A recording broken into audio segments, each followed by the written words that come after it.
sampaikan di modul 1.4 budaya positif. Mungkin singkat saja Bapak Ibu. Ya, budaya positif. Apa itu budaya positif?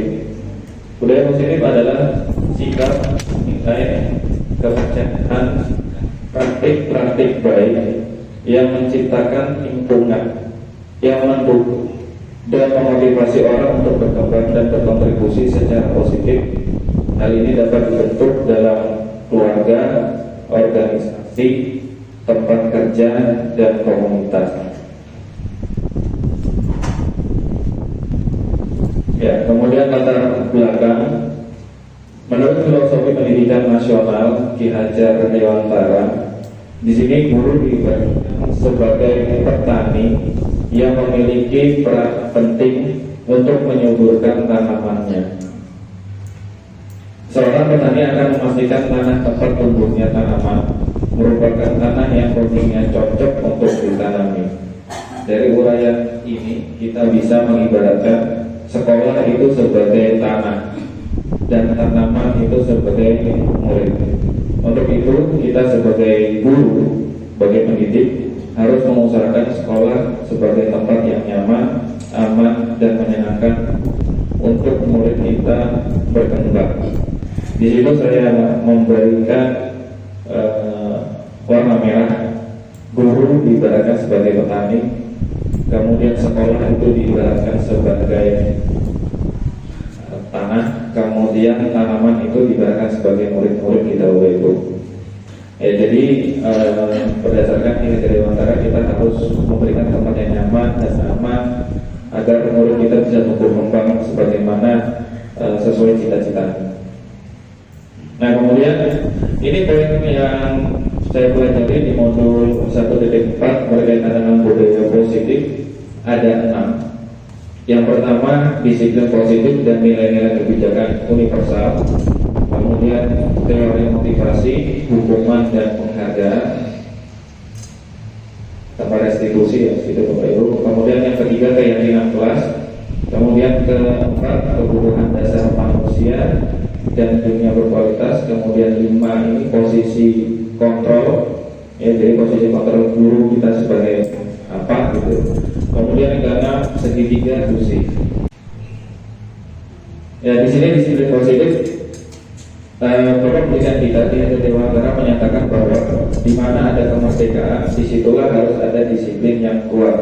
Sungguh pun disiplin itu bersifat self disiplin, yaitu kita sendiri yang mewajibkan kita dengan sekeras-kerasnya, tetapi itu sama saja. Sebab jikalau kita tidak cakap melakukan self disiplin, wajiblah menguasai disiplin diri kita. Dan peraturan demikian itulah harus ada dalam suasana yang merdeka. Ini saya kutip dari buku Ki Hajar Dewantara, Pemikiran Konsepsi Keteladanan Sikap Merdeka, cetakan kelima tahun 2013 halaman 407. Nah, kemudian masih berkaitan dengan positif. Dalam hal ini Ki Hajar Dewantara menyatakan bahwa yang mencapai kemerdekaan atau dalam konteks pendidikan kita saat ini, untuk mencapai murid yang merdeka, syarat utamanya harus ada disiplin yang kuat. Disiplin yang dimaksud adalah disiplin diri yang memiliki motivasi internal. Jika kita tidak memiliki motivasi internal, maka kita memerlukan pihak lain untuk mendisiplinkan kita atau memotivasi eksternal, karena berasal dari luar, bukan dari dalam diri kita sendiri. Kemudian ada nilai-nilai kebajikan universal. Ini terkait dengan profil pelajar Pancasila. Karena di dalam profil pelajar Pancasila ini ada 4 elemen. Yang pertama, beriman, bertakwa kepada Tuhan Yang Maha Esa dan berakhlak mulia. Kemudian mandiri, kemudian bernalar kritis, kemudian berkebinekaan global, bergotong royong, dan kreatif. Ini adalah kebajikan universal. Jadi banyak sekali nilai-nilai kebajikan yang ada itu ada peduli, rajin, integritas, rasa hormat, belas kasih, kejujuran, bersahaja, sampai dan hati, Tuhan hati, pengabdian. Jadi ada banyak sekali Bapak Ibu nilai-nilai kebajikan yang bisa kita ambil dan kita pelajari. Ya, kemudian yang kedua ini ada teori motivasi, hukuman dan penghargaan. Dari dalam Restructuring School Discipline menyatakan ada 3 motivasi perilaku manusia. Yang pertama, untuk menghindari ketidaknyamanan atau hukuman. Ini adalah dari motivasi perilaku manusia. Biasanya orang yang memotivasi perilakunya untuk menghindari hukuman atau ketidaknyamanan akan bertanya apa yang akan terjadi apabila saya tidak melakukannya. Kemudian yang kedua, motivasi manusia itu untuk mendapatkan imbalan atau penghargaan dari orang lain. Ya, satu tingkat di atas motivasi yang pertama, di sini orang berperilaku untuk mendapatkan imbalan atau penghargaan dari orang lain. Orang dengan motivasi ini akan bertanya, apa yang akan saya dapatkan apabila saya melakukannya. Kemudian yang ketiga, jadi orang yang mereka inginkan dan menghargai diri sendiri dengan nilai yang mereka percaya. Orang dengan motivasi ini akan bertanya, akan menjadi orang yang seperti apa saya apabila melakukannya.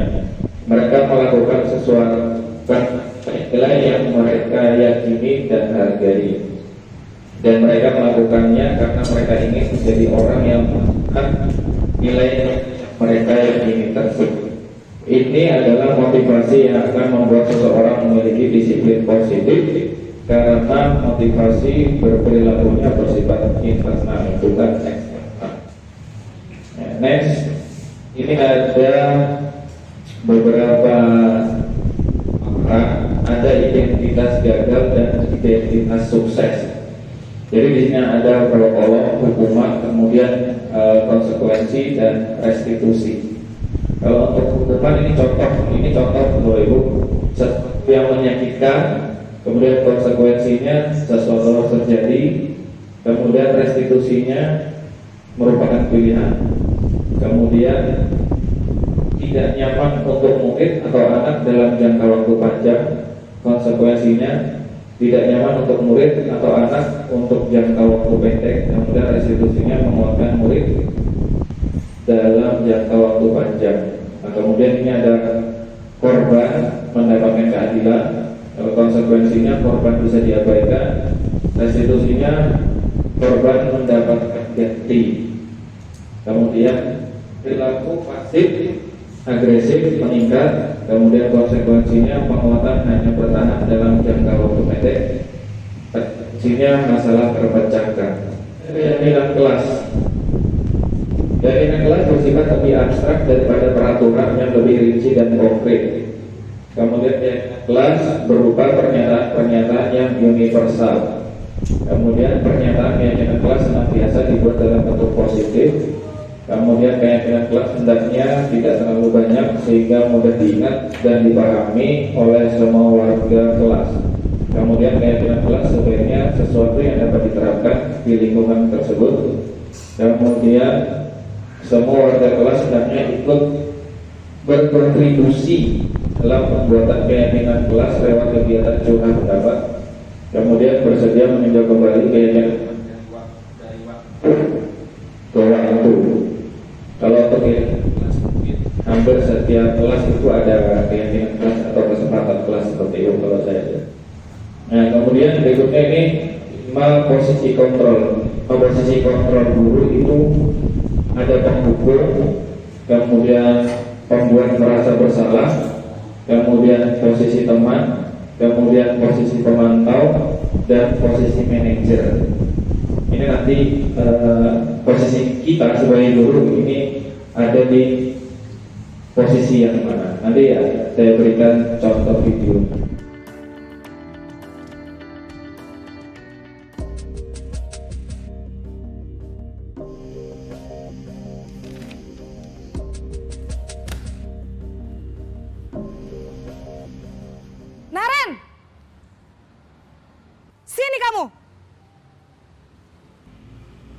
Selamat pagi, Bu. Selalu terlambat. Kamu deh, pasti terlambat. Maaf, Bu. Saya... Apa? Apa coba? Alasan kamu apa lagi? Kapan sih kamu tidak terlambat? Malas sekali ya kamu jadi anak. Saya... Dasar pemalas. Gak kapok-kapok sih kamu. Sudah berapa kali terlambat? Sana, kamu keliling lapangan basket 2 kali. Kenapa saya harus keliling lapangan basket, Bu? Kenapa? Kamu mau lawan ibu? Berani-beraninya jawab. Sudah terlambat, masih berani jawab pula. Sekarang, keliling lapangan basket 5 kali sekalian. Biar kapok. Cepat. Pergi sana ke lapangan basket.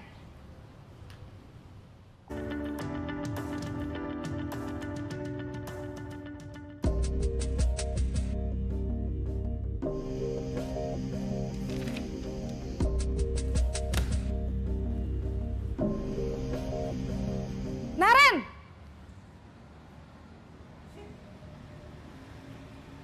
Selamat pagi, Bu. Naren. Kamu kenapa terlambat lagi, nak? Ya Tuhan, Naren. Kamu senang ya bikin ibu susah ya? Kalau kamu terlambat lagi, nanti ibu yang ditegur bapak kepala sekolah, nak. Disangka ibu tidak bisa membina kamu. Duh, gimana ini? Maaf, Bu. Duh, Gusti Naren. Kamu suka ya kalau ibu ditegur bapak kepala sekolah? Terus, sekarang ibu harus tulis apa ini di buku absen? Ini kamu sudah sering terlambat loh. Ibu harus apa coba? Maaf, Bu. Maaf sekali. Ya sudah, lain kali jangan bikin ibu susah lagi ya, nak ya. Ibu tidak akan kuat lagi kalau kamu begini terus. Bisa jantungan kalau ibu ditegur bapak kepala sekolah. Sana cepat ke kelas. Maaf ya, Bu. Maaf sekali.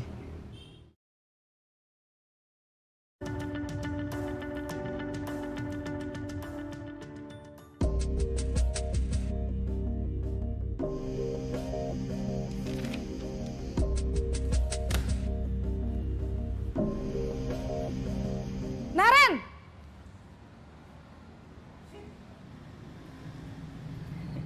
Selamat pagi, Bu. Wah, sudah jam berapa ini, nak? Terlambat lagi ya, sayang. Iya, Bu. Habis ibu saya lupa bangunkan saya, Bu. Kamu malah menyalahkan ibu kamu. Kamu bukannya anak yang larinya paling kenceng. Kok terlambat sih? Iya, Bu. Saya memang terlambat bangun tadi. Jadi, biarpun saya lari kencang, tetap gak kekejar, Bu. Ya sudah sana, nanti lain kali larinya lebih kenceng lagi ya. Biar gak terlambat lagi. Bikin seneng ibu, demi ibu. Bisa kan? Bisa lah, Bu. Ya sudah sana masuk kelas. Ibu beresin urusan absen kamu. Kamu ini ada-ada saja.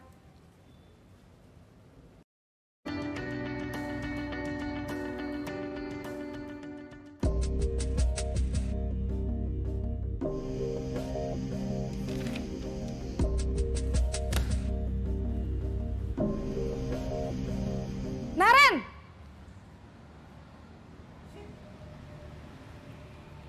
Selamat pagi, Bu. Naren, apa peraturan sekolah kita tentang jam berapa kita harus masuk sekolah, nak? Kita harus di sekolah jam 7, Bu. Iya, betul. Sekarang sudah jam 7.20. Naren sudah tahu konsekuensinya jika terlambat hadir. Paham, Bu. Saya harus tinggal kelas pas jam istirahat selama 20 menit. Iya, benar. Konsekuensinya demikian. Jadi nanti jam 9.30 pas istirahat, kamu harus tinggal di kelas, kerjakan tugas tambahan untuk ketertinggalan kamu, ya? Baik, Bu.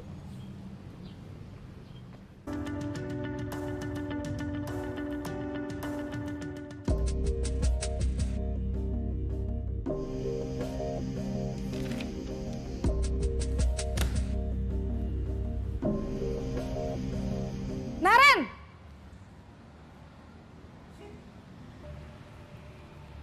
Selamat pagi, Bu. Selamat pagi, Naren. Maaf, Bu. Saya terlambat. Iya, sekolah masuknya jam 7, sekarang sudah jam 7.20. Jadi sekarang bagaimana ini, Naren? Maaf, Bu. Saya lupa setel alarm saya semalam. Baiklah, menurut kamu, keyakinan sekolah yang mana yang perlu kamu tingkatkan? Menghargai diri sendiri dan orang lain mungkin ya, Bu. Setuju. Jadi, apakah Naren meyakini prinsip saling menghormati tersebut? Iya, Bu. Saya meyakininya. Apakah Naren bersedia memperbaiki masalah keterlambatan ini? Bersedia, Bu. Bagaimana kamu akan perbaiki masalah keterlambatan ini? Saya akan coba untuk tidak lupa menyetel alarm saya, Bu. Baik, kalau Naren lupa menyetel alarm di rumah, ada orang yang kira-kira bisa bantu mengingatkan tidak? Ada, Bu. Kakak saya, Kak Ema. Ada lagi selain Kak Ema? Selain Kak Ema, ada ibu saya. Baik, jadi yang mengingatkan Naren adalah Kak Ema dan ibu kamu ya? Kira-kira akan mulai setel alarm kapan nih, Naren? Setelah pulang sekolah, akan segera saya lakukan. Baik, jadi Naren akan setel alarm untuk bangun besok pagi dan akan diingatkan oleh kakak dan ibunda Naren ya. Ada lagi yang mungkin perlu dilakukan, Naren? Agar tidak terlambat bangun lagi. Tidak ada, Bu. Baik, Naren. Terima kasih untuk kerjasama kamu. Sekarang kamu perlu kembali ke kelas untuk belajar. Baik, Bu. Terima kasih. Itu tadi 5 posisi kontrol guru, di mana yang pertama sebagai penghukum, kemudian membuat merasa bersalah, kemudian sebagai teman, kemudian pemantau dan manajer. Kira-kira kita di posisi mana, Bapak Ibu? Penghukum kan? Merasa bersalah kan? Atau sebagai manajer? Ya, kalau kita realitanya sekarang paling banyak pasti sebagai penghukum. Cuma kalau untuk posisi kontrol mana yang harus kita punya, saya rasa semuanya itu harus kita punya, Bapak Ibu. Baik penghukum, teman, rasa bersalah, sampai manajer. Memang dinamikanya sangat luar biasa. Misalkan kita sebagai penghukum, nanti ada dampaknya juga. Kemudian sebagai teman ya dampaknya juga ada. Sebagai manajer pun juga dampaknya ada. Nanti saya sini akan memberikan dampak-dampak.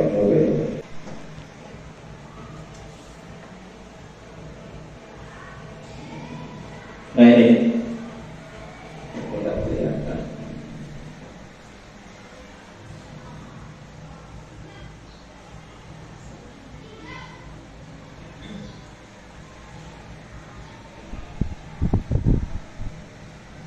Nah ini dampaknya. Kalau untuk yang pertama posisi penghukum itu pertama menghardik, kemudian menunjuk-nunjuk, berkacak pinggang dan membentak. Kemudian dampaknya bisa menjadi pendendam, tidak menyukai guru atau mapel yang diampu. Kemudian yang posisi pembuat merasa bersalah, suara cenderung lembut, tenang, namun kata-katanya menyalahkan murid. Guru akan menyatakan hal-hal yang merasa kesalahan ada pada murid dengan membuat guru menderita. Dampaknya apa, Bapak Ibu? Dampaknya membuat murid merasa bersalah atau gagal, kemudian rendah diri dan menarik diri dari lingkungan. Kemudian untuk posisi teman, suara guru akan ramah, cenderung bersenda gurau untuk menghangatkan suasana. Kemudian dampaknya murid akan bergantung pada satu orang. Murid tidak mandiri dan tidak bisa berpikir untuk diri sendiri. Kemudian posisi pemantau, guru bersuara datar, kemudian tidak emosional, kemudian tidak bersenda gurau juga atau suara tinggi, tercipta identitas diri positif. Pada saat guru memberi sanksi, guru harus tetap mengawasi. Kemudian dampaknya, murid akan menghitung konsekuensi atau hadiah dan tidak sepenuhnya mandiri. Kemudian posisi yang terakhir sebagai manajer, guru bersuara netral, tidak emosional, tidak terlalu ramah, dan juga tidak bernada tinggi. Kemudian tercipta identitas positif, guru dengan tulus mengajukan pertanyaan yang akan membuka pikiran murid. Kemudian guru membimbing murid untuk memecahkan masalahnya sendiri. Ya dampaknya di sini murid akan mandiri dan dapat memecahkan masalahnya sendiri. Jadi ini 5 posisi kontrol guru dengan gayanya dan juga dampak dari murid. Jadi kalau berdasarkan posisi kontrol guru, kita seharusnya punya 5 ini Bapak Ibu. Penghukum ini juga, kemudian teman ini juga, sampai manajer ini juga. Bagaimana kita bisa membuat murid itu bisa memecahkan permasalahannya sendiri, sehingga itu bisa mandiri. Ya, dari contoh Naren tadi, mungkin kalau di sekolah kita itu ada Desta, kemudian Iswan tadi, ya, yang mungkin guru pikirnya itu bisa mempunyai 5 posisi kontrol itu Bapak Ibu. Ya, kalau yang kita ketahui di sini pasti otomatis kita sebagai penghukum. Ya, minimal bersihkan WC, ambil sampah dan sebagainya. Cuma memang dinamakannya kalau untuk posisi kontrol guru, ini memang murid guru dengan murid sekarang itu sangat jauh berbeda. Kalau murid guru itu dengan tingkat pengajaran yang disiplin dari ibu guru, banyak juga yang menjadi, banyak juga bisa bertanggung jawab. Ya contohnya kita Bapak Ibu, kalau kita dihajar oleh guru, kita melapor ke orang tua, ya kita yang malah dihajar sama orang tua.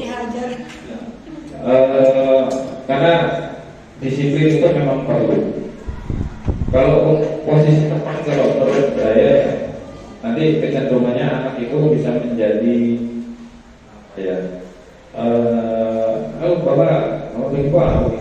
Jadi kurang ada rasa respeknya terhadap guru. Ya, jadi sopanannya itu baik berkurang kalau misalkan kita posisi tepat. Kalau sekarang yang sangat problematik itu kemarin Ibu Ika kemarin sudah mengatakan yang kasus orang tua menendang ibunya sebanyak 50 juta gara-gara disuruh sholat. Dan itu yang memang perbedaan murid dulu dan murid sekarang. Banyak sekali kasus-kasus yang seperti itu, gurunya digorok, gurunya ditak, jadi kita ini serba salah. Di satu sisi kita harus mendidik murid, kemudian di satu sisi kita terbentur adanya hak asasi manusia, hak, kemudian di satu sisi juga tugas baru yang mau administrasi yang mesti diselesaikan ya Bapak Ibu. Jadi posisi guru harus intinya Bapak Ibu ya tadi harus 5 posisi kontrol guru. Kemudian yang berikutnya ini yang terakhir segitiga restitusi. Yang pertama itu menstabilkan identitas. Kemudian yang kedua itu validasi kebutuhan. Dan yang akhir itu menanyakan keyakinan. Di sini sebenarnya contoh untuk segitiga restitusi itu ada di video Naren yang posisinya sebagai manajer.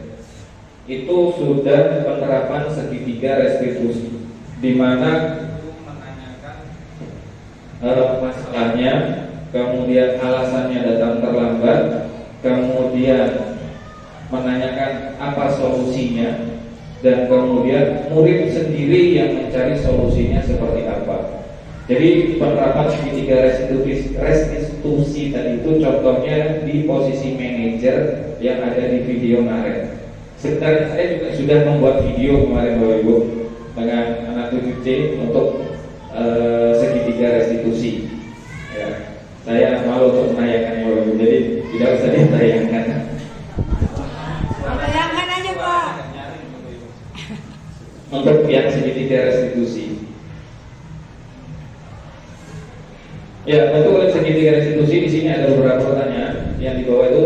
Kalau untuk menstabilkan identitas, setiap orang pasti pernah melakukan kesalahan. Kemudian kamu bukan satu-satunya yang pernah melakukan hal itu. Kemudian kasih kebutuhan.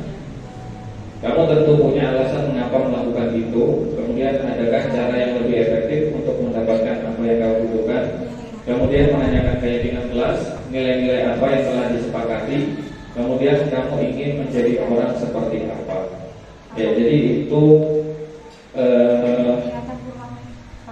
bentuk segitiga restitusi dalam penyelesaian masalah yang ada di diri siswa. Jadi contohnya tadi seperti saya katakan, ada posisi manajer di posisi yang di video naren. Ya, habis Bapak Ibu, jadi itu budaya positif yang saya dapatkan berkaitan dengan aksi nyata di modul 1.4. Ya, terima kasih Bapak Ibu atas perhatiannya. Saya akhiri. Wassalamualaikum warahmatullahi wabarakatuh. Waalaikumsalam warahmatullahi wabarakatuh.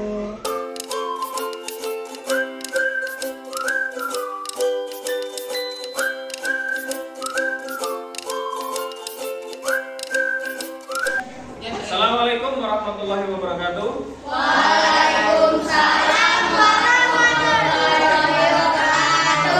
Selamat pagi dan salam sejahtera. Ya, hari ini kita akan membuat tentang pembelajaran yang baru, yaitu tentang kesepakatan kelas. Ya, kesepakatan kelas itu adalah sesuatu hal yang ingin kita capai, sesuatu hal yang ingin kita sepakati secara bersama-sama. Ya, jadi nanti Bapak menulis di sini ada 2 kolom tentang kelas yang ingin kalian inginkan, kemudian dan ingin jadi murid seperti apa, ya.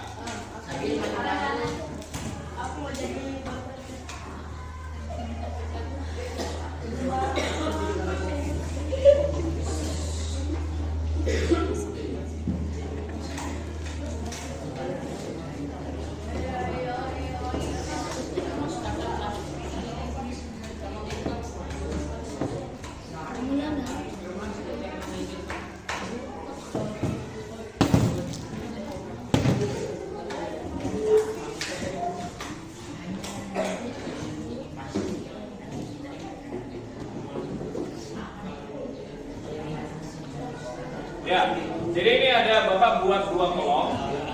Kalian ingin kelas yang apa? Kemudian kalian ingin murid yang seperti apa?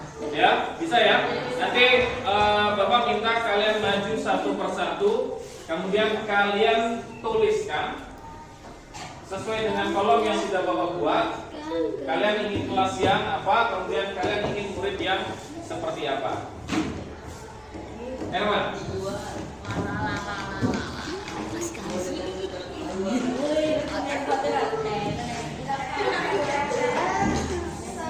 Yang lain sambil dipikirkan apa yang mau ditulis di depan. Nanti Rizky ya, coba ya.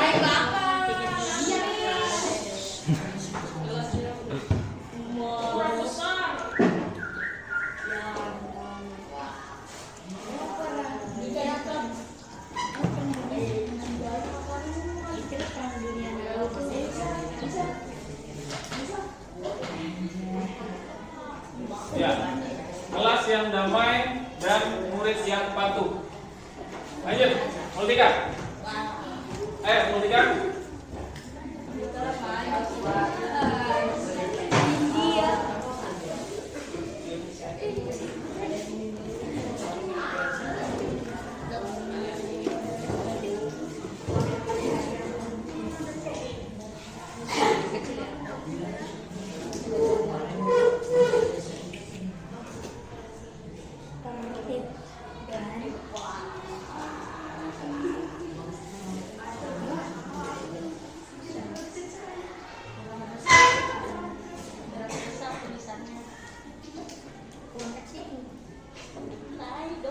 Ya, lanjut, Anissa.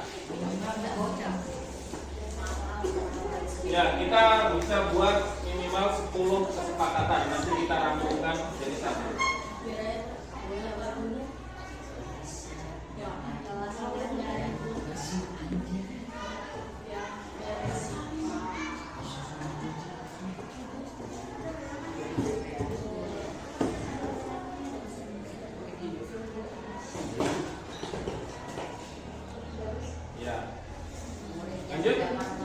Pindah. Absen ya guys. Nah, yang lain nanti kalau minta ya, minta pendapatnya.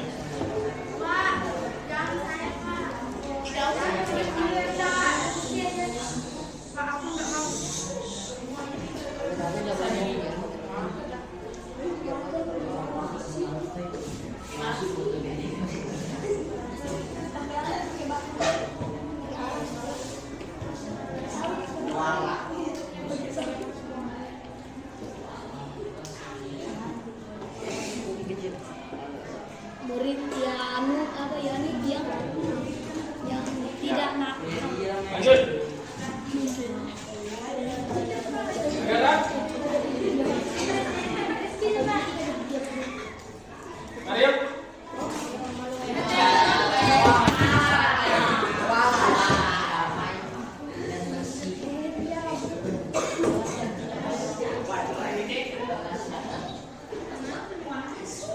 Ini sudah kita dapatkan 5 kesepakatan, 5 lagi. Sebar aja kan Pak isinya.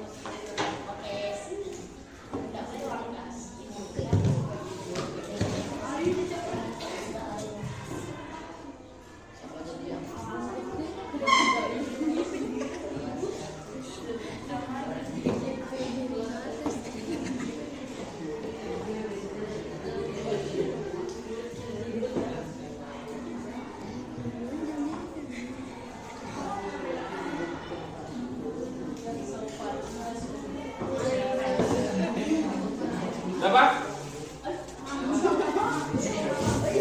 Ayo dapat? Berikan pendapatnya.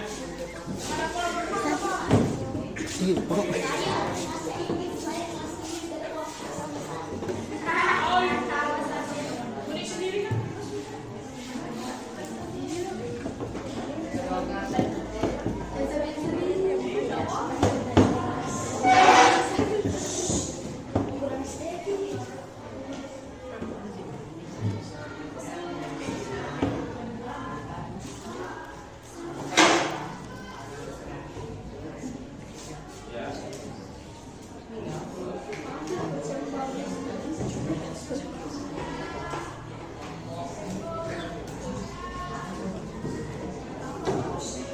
Siapa kelas yang diam?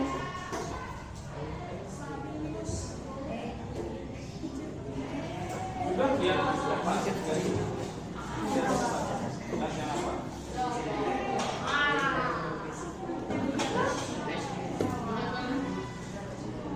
Nanti kalian murid ya. Ini murid yang seperti apa? Ya. Boleh.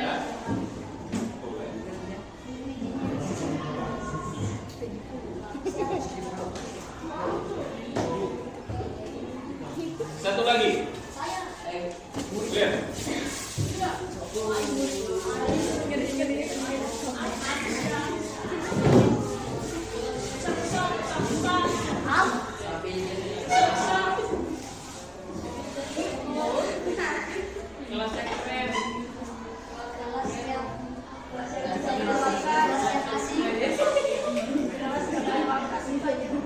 Kelas yang asik. Kelas yang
Oke, jadi ini kesepakatan yang sudah kalian tulis di depan, kita sudah dapatkan 14 kesepakatan. Kita lihat kelas yang ingin, ya, kalian ingin kelas yang seperti apa? Yang pertama, kelas yang damai. Benar ya? Kalian ingin kelas yang damai? Dalam sepeda perang dunia. Kelas yang tertib. Pasti ya, kelas yang tertib. Kemudian kelas yang bersih. Kelas yang bersih otomatis semua yang diinginkan setiap siswa dan wali kelas, guru-guru itu semua kelas yang bersih. Kemudian kelas yang diam. Ya, kelas yang diam. Kira-kira dengan kesepakatan ini bisa disepakati? Ya, bisa ya. Kemudian kelas yang tidak ribut. Kemudian kelas yang bagus. Kemudian kelas yang tidak berkata kasar. Ya, di sini William menuliskan kelas yang tidak ngomong kasar atau berkata kasar. Ya. Kemudian kalau yang kedua, kalian ingin murid yang pertama, murid yang patuh. Dalam artian patuh terhadap aturan yang ada di sekolah. Ya. Kemudian murid yang baik. Tentunya semua guru itu ingin siswanya itu berkelakuan yang baik. Murid yang rajin, apalagi yang rajin. Semua pasti ingin anak SMP Negeri 2 itu rajin-rajin semua. Ya. Kemudian murid yang tidak nakal. Ya, murid yang tidak nakal otomatis ini harus taat terhadap peraturan sekolah. Murid yang sopan, kemudian murid yang rapi, kemudian murid yang pandai. Tentunya dari 14 kesepakatan yang sudah kita buat, ini bisa kalian jalankan? Bisa? Bisa kalian sepakati? Bisa kalian taati? Oke ya, bisa ya. Insya Allah kalian bisa. Oke. Ini yang baru kita selesaikan, yaitu pembuatan kesepakatan kelas atau keyakinan kelas. Dan Bapak harapkan kalian bisa mentaati, menjalankan apa yang sudah kita sepakati hari ini. Oke ya, bisa ya? Bisa? Bisa? Ya, bisa. Oke ya. Bapak akhiri, wassalamualaikum warahmatullahi wabarakatuh.